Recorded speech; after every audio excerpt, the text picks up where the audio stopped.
कल्याण डोंबिवली महापालिका कर्मचारी सार्वजनिक मागी गणेशोत्सव मंडळाच्या अध्यक्षपदी यावर्षी 27 गावचे नितीन भगवान देसले यांची निवड करण्यात आली आहे। कर्मचारी संघटनेच्या सर्व सभासदांनी एकमताने हा निर्णय घेतला आहे। अध्यक्षपदी निवड झाल्याबद्दल महापालिका कर्मचारी मुख्यालयात कर्मचाऱ्यांकडून नितीन देसले यांचे अभिनंदन करण्यात आले। यावेळी अजय पवार, माजी अध्यक्ष संजय जी, श्रीपाद पाटील, लालू पाटील, संतोष बाबडे, रामा भोईर, अश्विन बडवणे, गुरुनाथ भंडारी, रामा म्हात्रे आदींसह इतर सभासदांनी शॉल व पुष्पगुच्छ देऊन देसले यांचे अभिनंदन केले।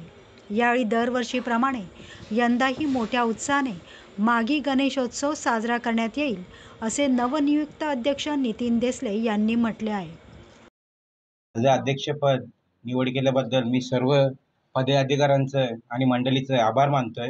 आणि जसं दरवर्षीप्रमाणे उत्सव साजरा होतो तसंच आम्ही याही वर्षी चांगला उत्सव साजरा करण्याचा प्रयत्न करू आणि बाकीचं काही गोरगरिबांना काही देण्याचा प्रयत्न करू आम्ही। आणि त्याबद्दल तुमचं सर्वांचं धन्यवाद। कल्याण डोंबिवली महानगरपालिकेच्या सन 2025 करता अध्यक्ष म्हणून नितीन देसले यांची बिनविरोध निवड झाली आहे। त्याबद्दल त्यांना सर्व सभासदांच्या वतीने हार्दिक अभिनंदन।